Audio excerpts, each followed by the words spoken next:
सूत जी महाराज कहते हैं, संत महात्माओं, लोग चिंता बहुत करते हैं। चिंता नहीं, मेरे गोविंद का चिंतन कर लो, पल भर में समस्याओं का समाधान। या हर समस्या का समाधान है। तुम्हारे पास किसी भी समस्या का समाधान नहीं है, लेकिन यहां समस्त समस्या का समाधान है। इसी को राजी कर लो। एक चिंता की बात जब आती है ना, संत महात्मा हजारों हजारों की संख्या में विराजमान है। सूत जी महाराज समझा रहे हैं, ही संत महात्माओं, एक चिंता की बात मुझे याद आई। एक बार नारद जैसे संत को चिंता लग गई थी, जो हर समय नारायण नारायण का जाप करते हैं।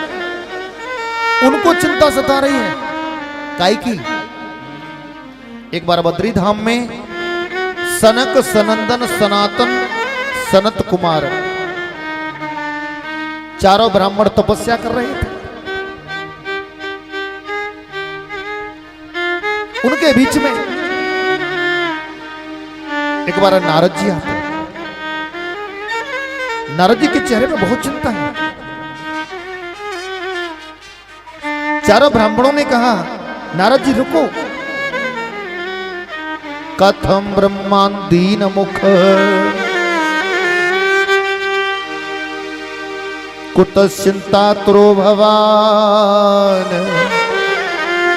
त्वरितं गम्यते कुत्र कुतस्यागमनं तव।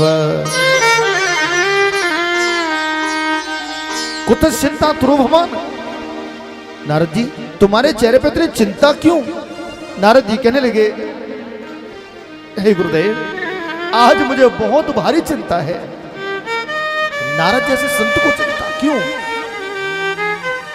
किस बात की चिंता है?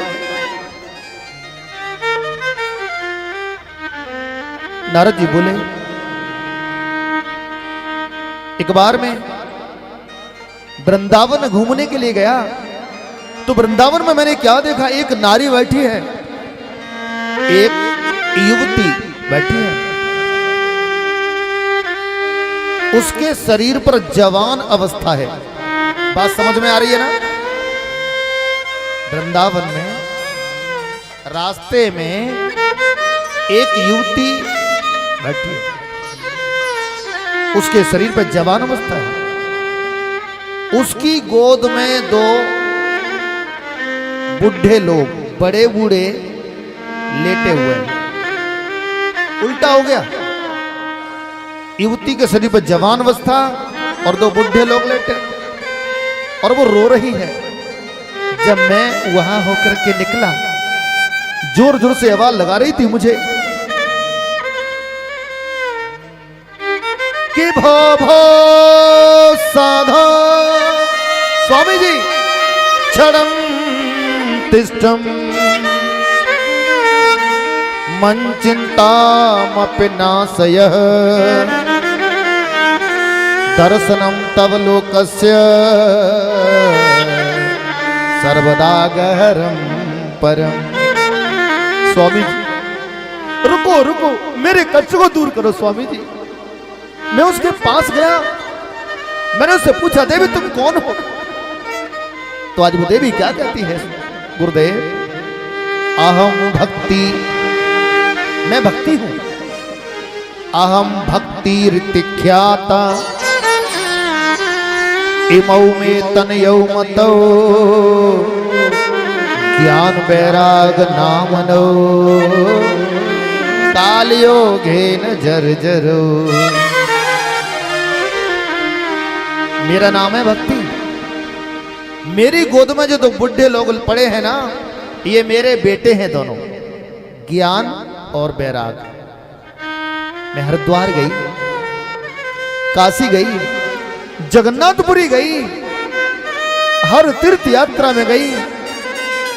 मेरे शरीर पे बुढ़ापा था और मेरे बेटे दोनों ज्ञान बैराग जवान थे। लेकिन नारद जी, जैसे मैं वृंदावन धाम में आई, या उल्टा हो गया, मैं हो गई जवान। और मेरे ज्ञान वैराग नाम के बेटे हो गए बुद्धू। क्यों? वृंदावन की भूमि है ये ऐसी, यहां ज्ञान वैराग की नहीं चलती। जब घर में चलना बंद हो जाए, परिवार का सूत्र बता रहा हूं, जब घर में चलना बंद हो जाए तो समझ लो तुम्हारे शरीर पे बुढ़ापा आना शुरू हो गया। उद्धव जी कितने ज्ञानी थे? क्या वृंदावन में ज्ञान चला उनका? आगे कथा में सुनेंगे, बड़ी प्यारी कथा कि उधो सुधो है चलो सुनी गोपिन के बोल, ज्ञान बजाई डुबडुबी प्रेम बजायो ढोल, प्रेम बजायो ढोल, प्रेम बजायो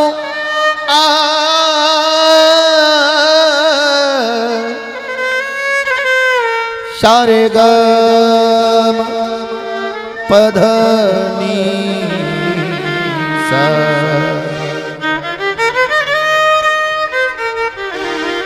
सारे गम पधनी सा, सानी धा प मगरे,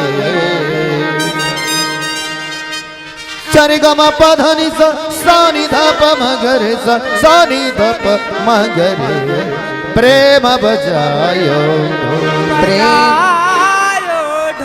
प्रेम बजायो ढोल, प्रेम बजायो उधो सुधो है चलो। उद्धव जी का भी ज्ञान नहीं चला। तब स्वामी जी मेरे कष्ट को दूर करो, मेरे पुत्रों को सही करो। आज वो रो रो के मुझसे कह रही थी। तो सनकादि ब्राह्मण बोले नारद जी उन्हें गीता सुना देते। मुहुर मुहुर बार बार सुनाता, जब तक सुनाता ठीक हो जाते और उसके बाद फिर से मूर्छित हो जाते और वृद्ध हो जाते। अब गुरुदेव आज मैं बहुत चिंतित हूं, उनका कल्याण अगर होगा तो होगा कैसे? एक रास्ता है, चिंता मत करो नारद जी। उन तीनों को जाकर के श्रीमद् भागवत कथा श्रवण कराइए। श्रीमद् भागवतान मुक्ति सप्ताहम वाचनम कुरु, उन्हें जाकर के श्रीमद् भागवत कथा सुनाइए।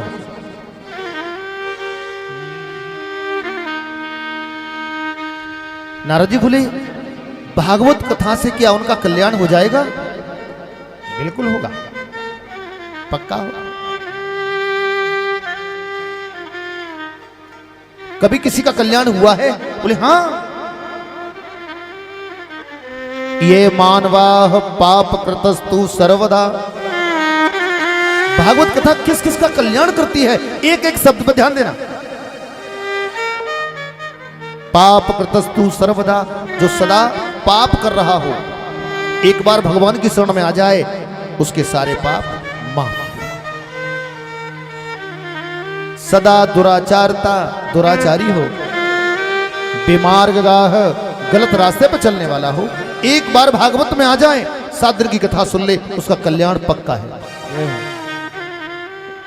क्रोधाग्नि दग्धा कुटिला से कामिना, क्रोधी हो, कुटिल हो, कामी हो, अहंकारी हो, सप्ताह यज्ञेन कलौ पुनन्तिते, 7 दिन की कथा को श्रवण करता है तो परमात्मा उसका कल्याण कर देता है।